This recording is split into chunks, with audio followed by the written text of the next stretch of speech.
devemos adorar a Deus em espírito e em verdade. Sabe?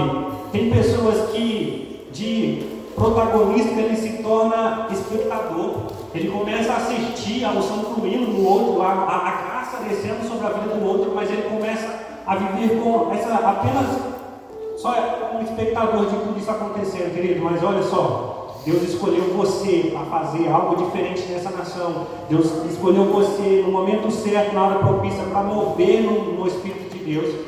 E você, queridos, tem que entender isso. Porque quando nós entendemos isso, pode ter certeza, queridos, que algo poderoso acontece.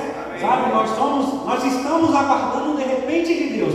Sabe, queridos, o de repente de Deus, ele é assim, no momento em que nós estamos adorando aqui, no estalar de Deus, nós estaremos juntos com os anjos adorando a Deus também, assentados em uma mesa, juntamente com toda a igreja, adorando a Ele e servindo a Ele para sempre, meu querido. Então fica preparado para esse de repente de Deus, porque isso é poderoso em nossas vidas, amém? Querido, eu sei que você já está com a expectativa de que Deus tem algo poderoso para falar conosco. Então vamos receber aqui o pastor Júnior, amém? Tem expectativa aí, meu querido, que tem algo poderoso de Deus para a sua vida, amém?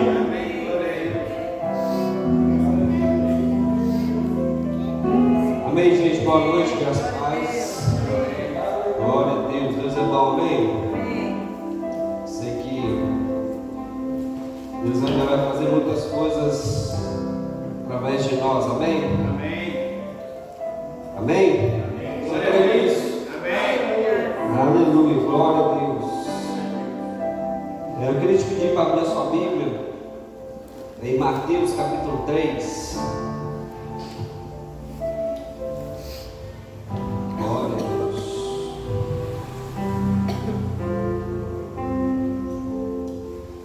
Quinta-feira eu comecei a falar um pouco sobre uma característica do fogo, né, que é provar. Todo material que passa pelo fogo, ele é provado pelo fogo, ou seja, a sua resistência ela é provada pelo fogo, né? E hoje eu queria falar um pouco sobre a questão do batismo com fogo, né? Não é um tema que a gente costuma muito a pregar, mas eu acho oportuno a gente falar sobre esse tema, né? Muitas vezes alguns assuntos a igreja perde, deixa de lado, não sei o que acontece, mas são pouco falados, né? E eu queria falar um pouco sobre isso essa noite, mas o capítulo 3 aí de Mateus, você vai ver que João Batista, se você ler o contexto, né, se você começar a ler desde o versículo 1, você vai ver que João Batista ele está tendo aquela conversa maravilhosa com os fariseus, né, ou com algumas pessoas enviadas pelos fariseus, questionando quem ele era, né? Se ele era um profeta, né? Ou até mesmo se ele era o Messias, se ele era o enviado de Deus, né? O Filho de Deus enviado, né? E João Batista começa a dizer, não, eu não sou esse, eu não sou o Messias, eu não sou, eu sou outro, né? E no versículo 10, ele começa a dizer algumas coisas, né? Acompanha comigo do versículo 10 em diante. Ele diz assim: e também agora está posto o machado à raiz das árvores. Toda árvore, pois, que não produz fruto, é cortada e lançada fora. Ele está falando isso para aqueles que questionam, né, sobre quem ele é e a obra que ele está fazendo. E aí no versículo 11 ele diz assim: e eu, na verdade, eu vos batizo com água para o arrependimento, mas aquele que vem após mim, ele é mais poderoso do que eu, cujas sandálias eu não sou digno de levar. E ele vos batizará com o Espírito Santo e com fogo. Preste atenção nessa última frase que ele fala, né? Ele começa a dizer: olha, aquele que vem depois de mim, ele é muito mais poderoso disse: olha, eu não sou nem digno de carregar suas sandálias, né? Ele diz: olha, eu batizo com água para arrependimento, mas aquele que vai vir, que ainda está para vir, né? Ou seja, ele está falando do próprio Jesus, do Messias, ele vai vir batizar com o Espírito Santo e com fogo. Agora, muitas vezes a gente vê sobre o ensino do batismo com o Espírito Santo, e glória a Deus, porque nós estamos vivendo um tempo em que se é ensinado sobre o batismo com o Espírito Santo, isso é importante, amém? Glória a Deus, você conhecer a revelação bíblica sobre o batismo com o Espírito Santo. Mas muitas vezes, isso que João disse aqui, que foi registrado no Evangelho de Mateus, parece que muitas vezes a igreja une os dois assuntos. Parece que o batismo com o Espírito Santo e com fogo é uma mesma coisa. E, de fato, eu não creio que seja a mesma coisa. Amém? Você está aqui? Então, por exemplo, deixa eu te dar um exemplo disso.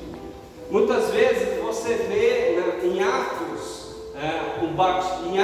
capítulo 2, se cumpriu a promessa de Jesus, que já tinha sido predita pelo profeta Joel, que dizia: nos últimos tempos acontecerá que derramarei o meu Espírito sobre toda a carne. E aí você vê essa profecia de Joel se cumprindo em Atos 2 se cumpre, com a descida, o derramamento do Espírito Santo sobre aqueles que estavam esperando a promessa do próprio Jesus, quando disse: olha, ficai em Jerusalém até que o alto vocês sejam revestidos do Espírito Santo.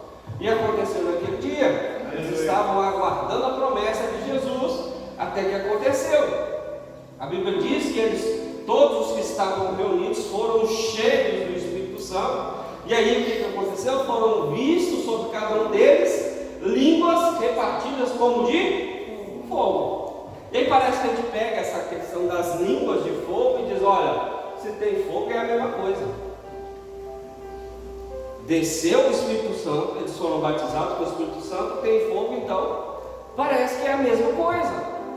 Mas olha para você ver, quando você começa a ler Atos, e você vai ver sobre, por exemplo, o batismo, as pessoas recebendo o batismo com o Espírito Santo, é inevitável que a distinção de uma pessoa ser batizada nas águas e ser batizada com o Espírito Santo. Você consegue perceber que as duas coisas eram diferentes, mas isso não impede muita gente ensinar que é a mesma coisa. Por exemplo, tem gente que diz, que ensina que quando você é batizado nas águas, você já recebe o revestimento do Espírito Santo por tabela. Ponto, batizou nas águas, recebeu o Espírito Santo.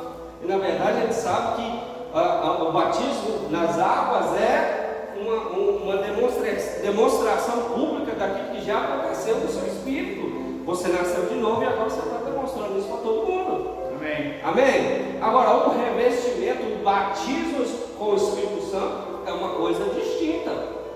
Você vê que todas as vezes que, por exemplo, Pedro, Paulo, eles pregavam e ensinavam sobre o Espírito Santo, as pessoas tinham uma manifestação. Elas recebiam o revestimento do Espírito Santo e passavam a falar em outras línguas. Então, o sinal que Atos mostra para a gente que as pessoas eram cheias do Espírito Santo ou recebiam o revestimento do Espírito Santo era o dom de línguas. Você vê isso, por exemplo, em Atos 8, isso acontecendo, As pessoas em Atos 8 já eram nascidas de novo, já tinham se batizado nas águas e receberam posteriormente o dom do Espírito e começaram a falar em outras línguas. Mas em Atos 10, por exemplo, você vê que a ordem é invertida. Então não é a mesma coisa. Em Atos 10 você vê que Pedro ele começa a ensinar e a pregar na casa de Cornélio, e diz que o Espírito Santo caiu sobre todos aqueles que estavam naquele lugar, e eles começaram a fazer o quê? Pedro falou o quê? Olha, se eles já receberam o dom do Espírito Santo, então eu não posso negar água para eles. O que quer dizer? Pedro estava falando o quê? Eles já receberam o revestimento do Espírito Santo, então agora eu não posso negar de batizar nas águas.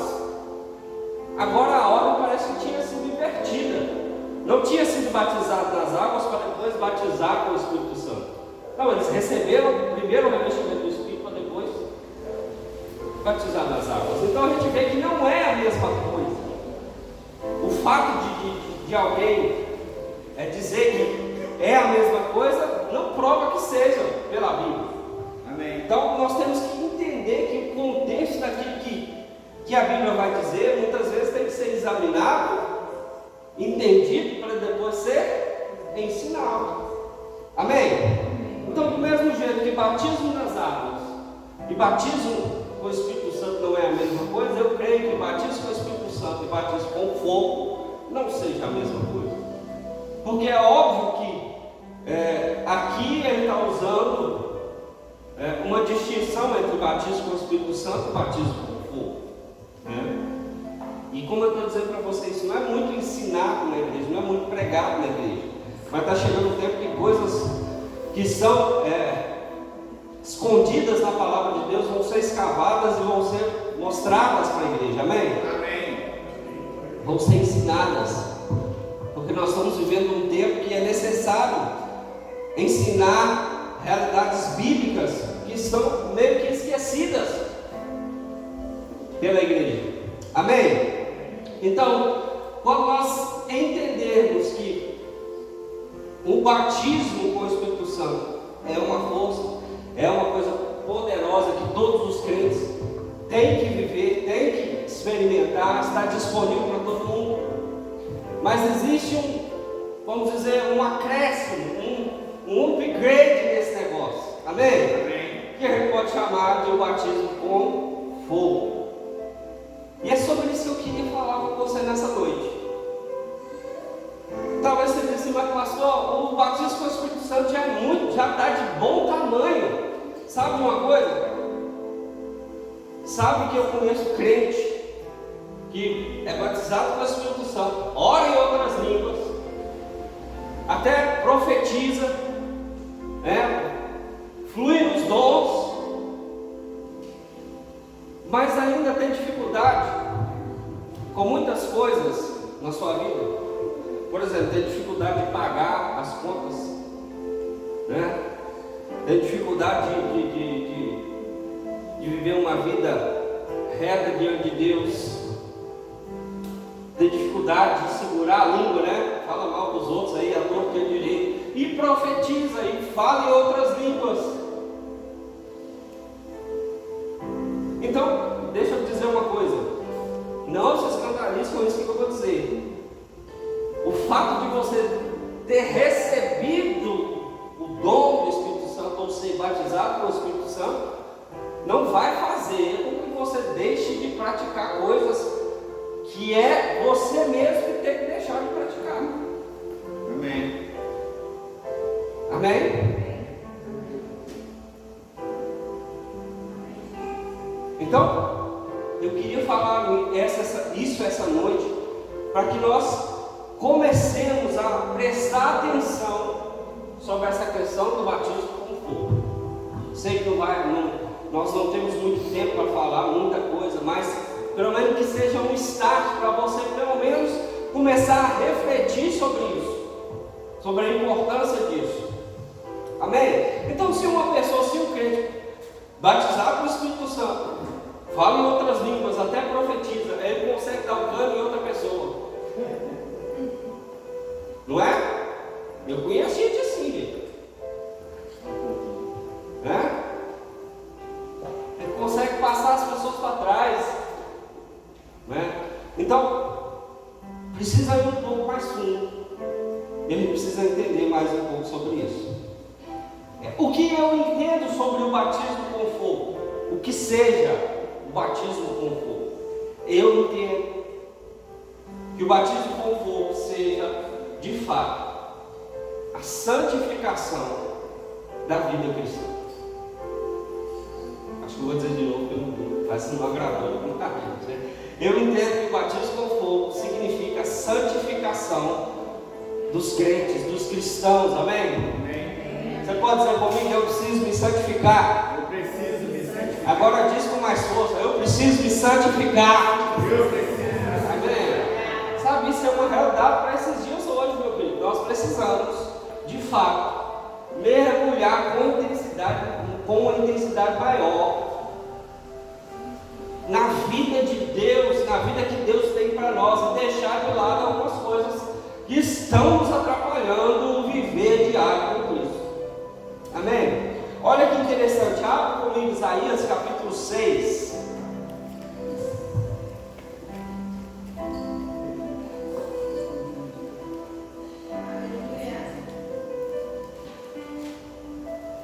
Isaías capítulo 6.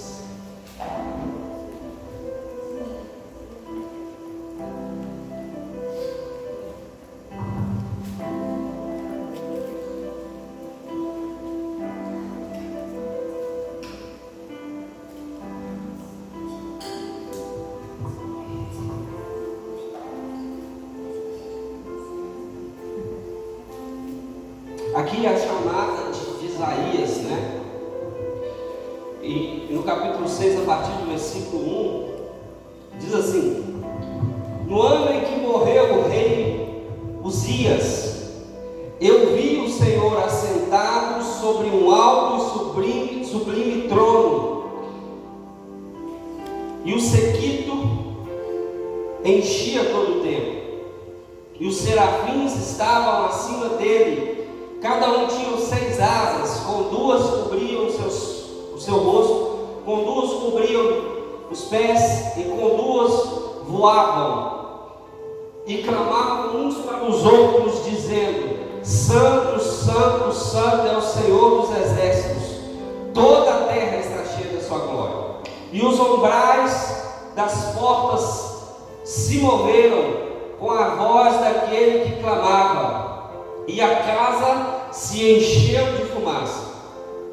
Diante dessa visão espantosa da glória de Deus, esplendorosa da glória de Deus, no versículo 5, Isaías então começa a declarar: então disse eu, ai de mim, que vou perecer, porque eu sou homem de lábios impuros e habito no meio de um povo de impuros lábios, e os meus olhos viram o Senhor dos exércitos. Preste atenção, Isaías tem uma visão do trono de Deus.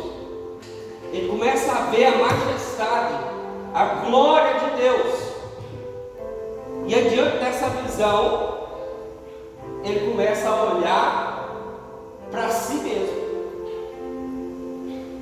Sabe uma coisa? Todas as vezes que a gente vê, todas as vezes que o homem viu, teve uma visão poderosa e espantosa da glória de Deus, logo em seguida ele olhou para a sua condição. Porque é inevitável uma comparação da glória de Deus e do estado em que o homem está.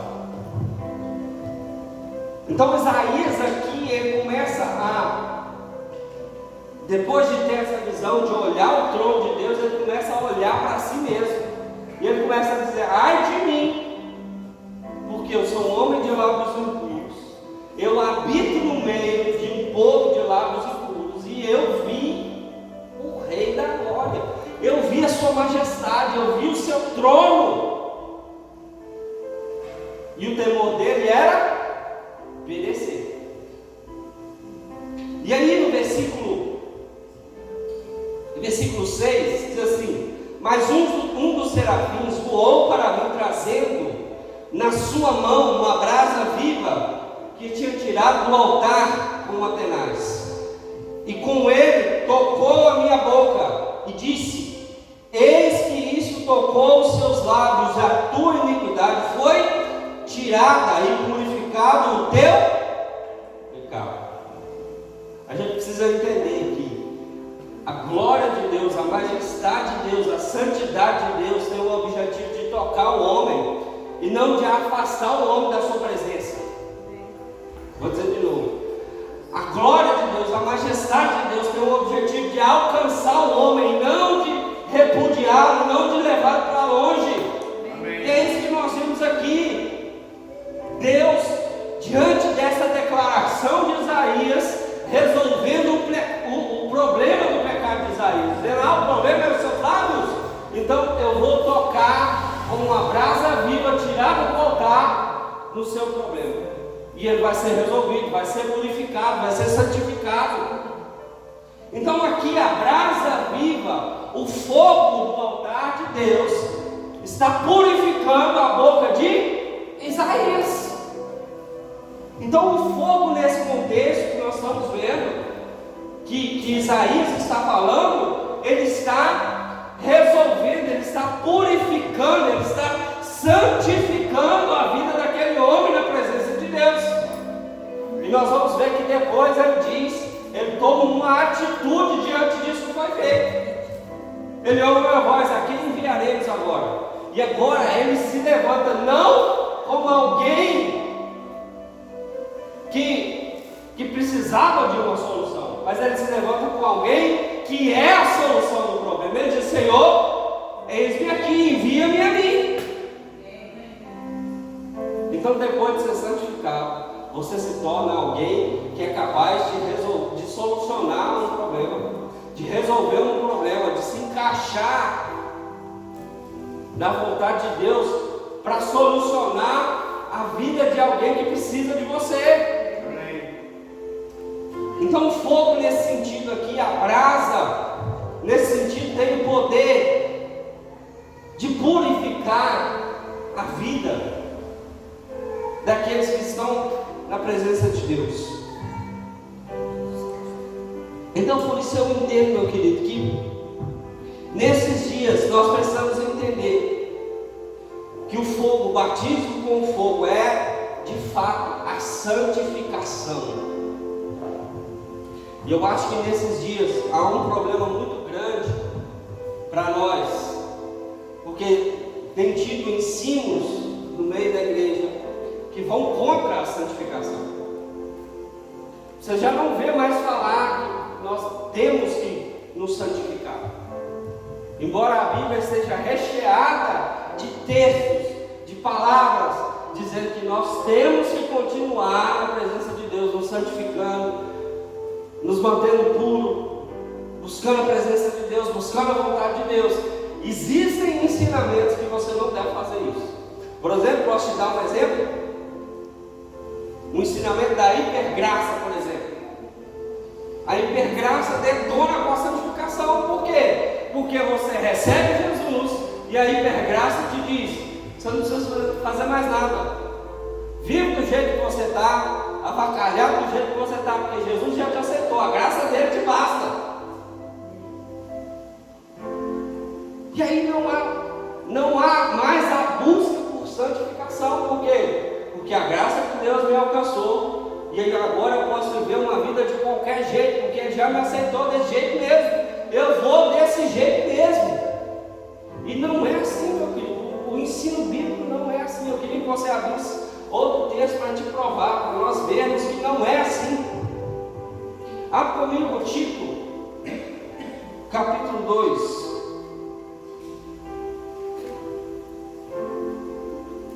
Vou ver nessa versão.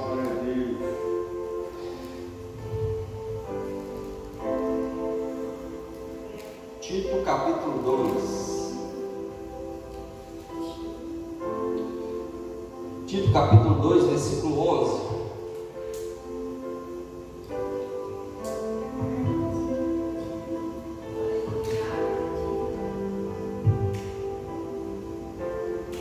A graça de Deus, eu gosto, por exemplo, o pastor Luciano Subirá dizendo sobre isso: a graça de Deus não é uma autorização para você viver uma vida de pecado.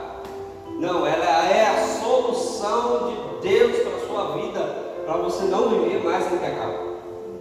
Amém? Amém. Olha para você ver, Tito capítulo 2, versículo 11, assim: porque a graça de Deus se manifestou salvadora a todos os homens, versículo 12: ensinando-nos que, renunciada a impiedade e as concupiscências mundanas, vivamos neste presente século sóbria, justa e piamente. Ou seja, viver uma vida sóbria, justa e de piedade. Agora, se a gente ler rápido esse texto, a gente vai deixar de lado outras verdades. Ele diz assim: porque a graça de Deus se manifestou salvadora. Isso quer dizer o quê? É que nós somos salvos pela graça mediante a fé. A Bíblia diz, o próprio apóstolo Paulo diz em Efésios capítulo 2, né? Que nós somos salvos pela graça mediante a fé, isso não vem de vós, é dom de Deus. Então Deus é quem tem a glória da salvação. O homem não tem participação na salvação a não ser crer e aceitar. Agora, todo o resto é trabalho de Deus. Amém? Agora, ele diz assim: a graça de Deus se manifestou salvadora a todos os homens. Versículo 12: ensinando-nos. Quem é que está nos ensinando? A graça de Deus. Quer dizer que a graça de Deus, ela nos ensina a quê? Nos ensina a renunciar o quê? A impiedade, a concupiscência mundana e a viver uma vida sóbria, justa e piedosa nessa vida, nesse tempo. Amém? Agora deixa eu te dizer, deixa eu te mostrar aqui. O que quer dizer ensinar? O que quer dizer ensinar? Por exemplo, você entra numa autoescola para tirar uma carteira de motorista, não é? Para aprender a dirigir da maneira correta, né? Pelo menos deveria ser assim, né? E aí, o que é que você faz? O instrutor da autoescola está lá para o quê? Para te ensinar, não é? A dirigir da maneira correta, não é? Agora, quando você faz errado, o que é que ele faz? O que é que o instrutor faz? Ele te corrige, ele diz: olha, não é dessa forma, é dessa forma, você está fazendo errado. Então a graça de Deus, ela faz o que conosco? Ela nos corrige, ela diz: olha, não é assim, é desse jeito. Por quê? Porque a graça de Deus nos ensina. E você ensina, um dos bons exemplos para você, um dos bons métodos para ensinar é por exemplos, né? Nós que somos pais, por exemplo, nós ensinamos o nosso filho, nós fazemos o quê? Nós dizemos para ele: olha, isso está errado, assim está certo. Por quê? Porque há um parâmetro do que é certo e do que é errado. Então a graça de Deus, ela nos ensina a viver o que é certo e a deixar de lado o que é errado. Então não é a graça de Deus, ela não pode ser usada como uma desculpa para viver uma vida de qualquer jeito na presença de Deus, porque não é assim. O texto que nós acabamos de ler diz que a graça, ela nos educa, ela nos ensina, nos corrige, nos molda. Aleluia. Amém? Então, se você enxergar a graça desse modo, deixa eu dizer, não é assim. Basta enxergar a graça de Deus de uma forma diferente, da forma bíblica. Porque a graça de Deus, de fato, é o meio que Deus usou para salvar o homem, mas também é o meio que Deus usa para nos corrigir, para nos ensinar, para nos educar, para dizer qual é a forma correta que nós devemos andar. Porque ela nos ensina, nos educa, nos mostra o caminho correto. Então nós não podemos usar a graça de Deus como uma desculpa para viver uma vida leviana sem buscar a santificação, sem buscar uma vida correta diante de Deus. Amém? Amém. Então, de fato, o que seria viver esse batismo com fogo, por exemplo?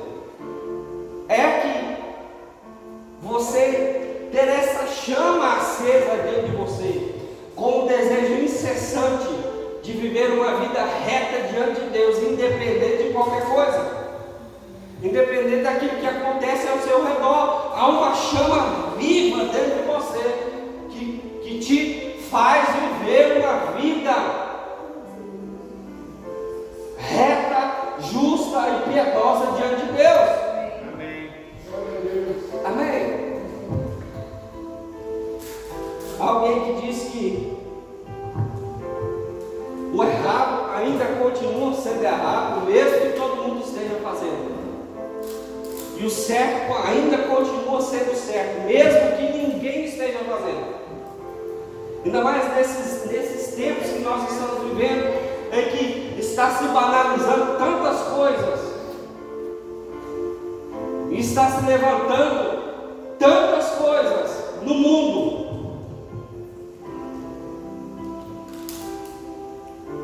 Nós precisamos, meu querido, nos mantermos firmes na presença de Deus. Nós não podemos deixar o fogo do Espírito se apagar na nossa vida. Nós temos que ter a coragem de dizer: eu não vou ceder, eu não vou retroceder, eu não vou abrir mão de viver uma vida de santidade. Amém. Porque essa é a vontade de Deus para a nossa vida. Amém. E eu quero te provar isso essa noite. Abra sua Bíblia comigo. Em 1 Tessalonicenses,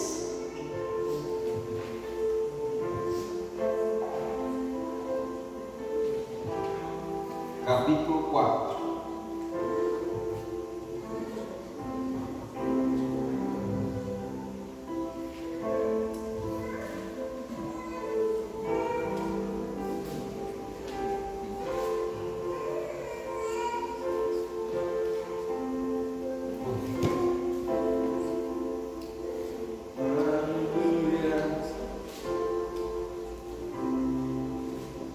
Tessalonicenses, capítulo 4.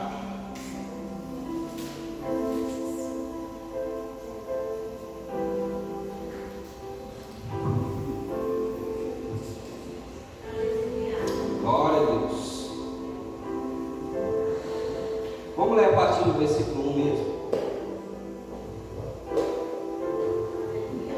Diz assim: finalmente, irmãos, vos rogamos e exortamos no Senhor Jesus que, assim como recebestes de nós, de que maneira convém andar e agradar a Deus, assim andai, para que abundeis cada vez mais, porque vós bem sabeis que mandamento vos tenho dado pelo Senhor Jesus, porque esta é a vontade de Deus, que vos a vossa santificação. Vamos ler de novo. Porque esta é a vontade de Deus, a vossa santificação, e que vos abstenhais da prostituição. Que cada um de vós saiba possuir o seu vaso em santificação e honra, não na paixão de concupiscência, como os gentios que não conhecem a Deus. Vamos ver só até aí. Olha o que o apóstolo Paulo está dizendo aqui para a igreja de Tessalonicenses, que serve para nós também. Ele está dizendo: olha, nós ensinamos para vocês o Evangelho, o modo correto de se viver, o modo certo de se andar na presença de Deus, de se comportar na comunidade. Ele diz: é assim que vocês devem viver, o modo correto, agradando ao Senhor. E no versículo 3 ele diz que é a vontade de Deus a nossa santificação, que nós nos abstenhamos dos prazeres do mundo para agradar a Deus. Amém?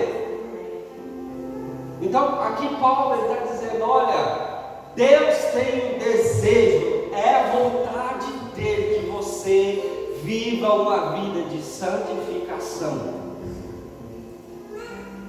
É a vontade de Deus que você se aparte dos desejos do mundo e viva uma vida separada para Ele. Amém. Amém? Então é a vontade de Deus. Ele quer, Ele deseja que isso seja uma realidade na nossa vida. E aí, talvez você pode perguntar, como muita gente pergunta, mas conhece alguém que já parou de pecar 100%? Não conheço não, gente. Sinceramente, não conheço não. Mas deve ser o nosso desejo, como é o desejo de Deus, a santificação. Cada dia mais nos afastarmos do pecado, dos desejos da carne, para que assim nós nos acheguemos mais à vontade de Deus, aquilo que Deus quer. Amém?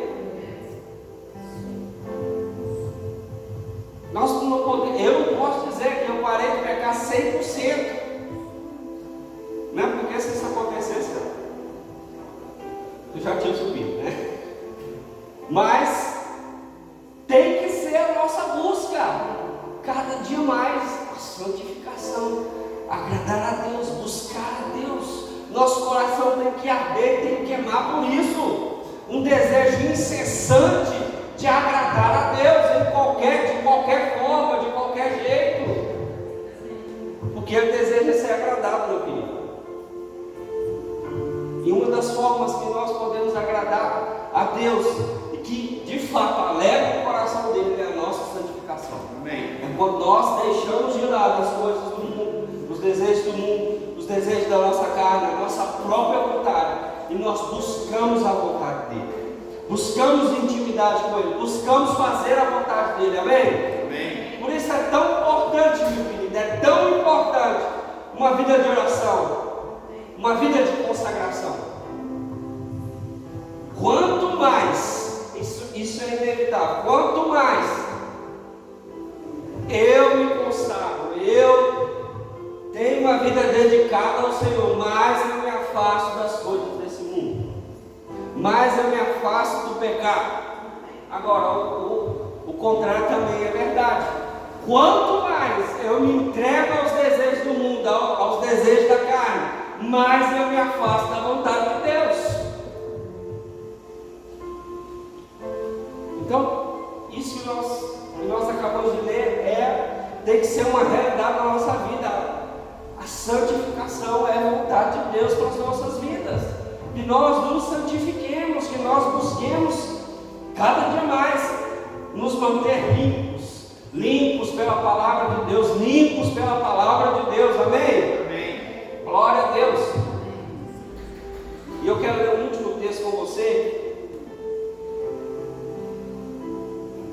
Nós precisamos entender que o fogo do Espírito Santo, ele tem que arder em nosso coração, arder em nossa vida e trazer em nós esse desejo de fazer a vontade de Deus, de nos santificar cada dia mais, amém? Agora preste atenção, cara. Mateus capítulo 5, vamos voltar lá no início.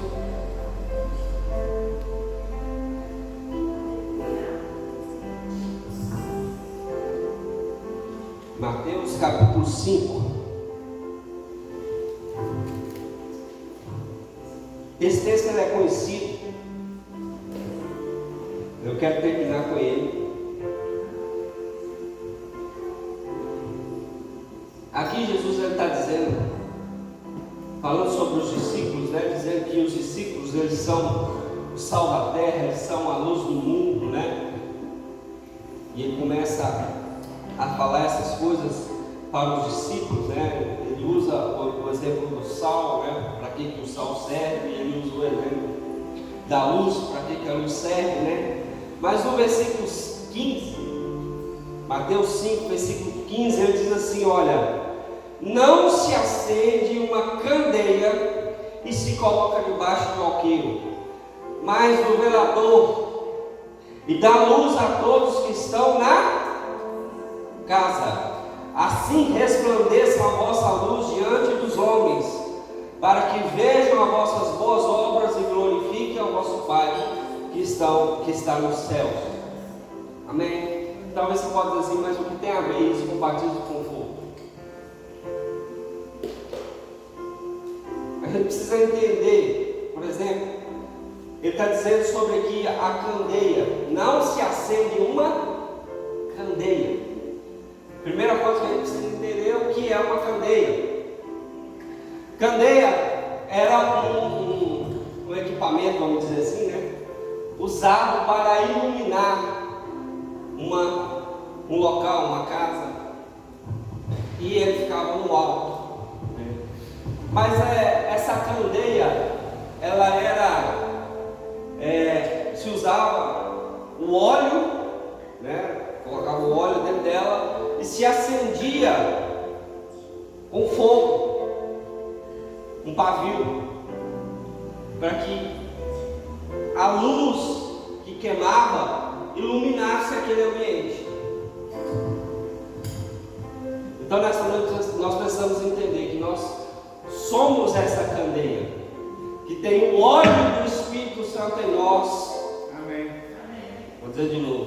Nós somos essa candeia que tem o óleo do Espírito Santo em nós, mas que também há um fogo queimando para iluminar todos os lugares.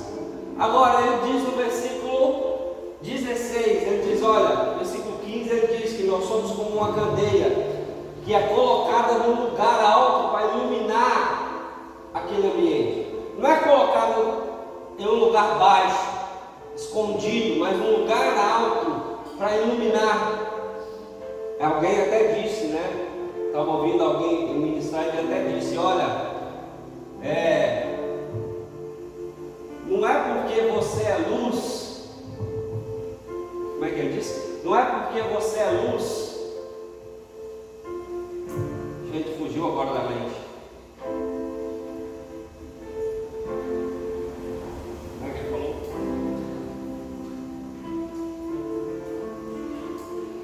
Glória a Deus. Não é porque você é luz que você aparece, mas é porque você está iluminando o ambiente. Você está sendo colocado no lugar alto e por isso você está aparecendo. Não é pelo fato de aparecer, mas é pelo motivo pelo qual você está aparecendo. Você está aparecendo porque está iluminando o ambiente. É o objetivo, não é a pessoa. Amém?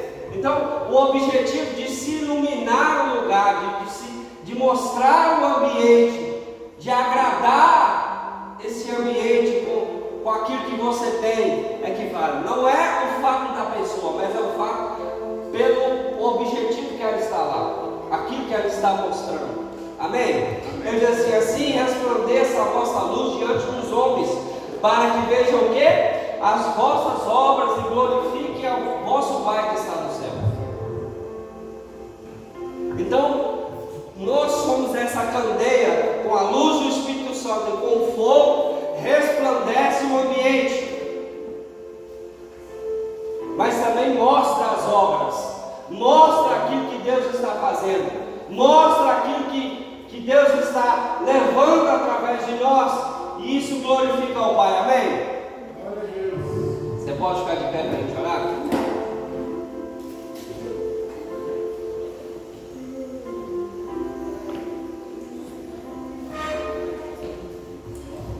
Amém? Eu estou sentindo vocês tão frios essa noite. Sério, eu estou falando sério.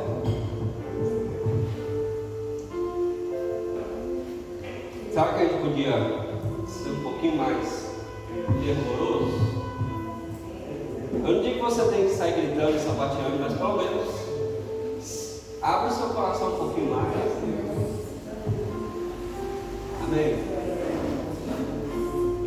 Você pode ser usado por Deus, não só quando você está tocando ou pregando, Amém. mas assentado você pode ser usado por Deus, sabia? Você pode receber um toque de Deus aí no seu lugar, ou você pode ser usado por Deus para falar alguma coisa para alguém aí no seu lugar. Agora, quando nós ficarmos frios e tão distantes daquilo que Deus tem, isso vai ser difícil de acontecer. Então, meu querido, seja mais intenso, seja mais fervoroso. Eu não estou dizendo para você sair correndo, sair pulando. Eu estou dizendo para você, para nós entendermos que nós precisamos receber a palavra e começar a agir diante dela. Você se move pela quantidade de pessoas que estão ao seu redor? Se eu me movo pela quantidade de pessoas que estão ao meu redor, eu preciso ser crente. Porque a gente já disse, eu não me movo pelo que eu vejo, pelo que eu sinto, eu me movo pelo que eu creio. Se isso não é a realidade, a gente deve parar de falar, então. Amém? Se isso não é uma realidade, a gente para de falar. Porque a gente não está vivendo, a gente só está falando. Então vamos aprender a viver para depois falar. É melhor viver do que falar. Agora, quando você vive e você fala, é glorioso. Glória a Deus por isso. Amém? Nós precisamos ser mais corajosos. Não me interessa, meu querido, quantas pessoas estão aqui. O que interessa é a intensidade que você busca ao Senhor. Se tem uma pessoa buscando ao Senhor com intensidade, já valeu. Se tem 2, 3, 4, 5, 6. Porque o Senhor não se move por número de pessoas, o Senhor se move por corações sedentos a Ele. Se tem um coração sedento, Ele vai se mover. Agora, se nós somos desanimados pela quantidade de pessoas, meu filho, tem alguma coisa errada conosco. Se nós ficamos frios, porque a nossa expectativa não foi alcançada,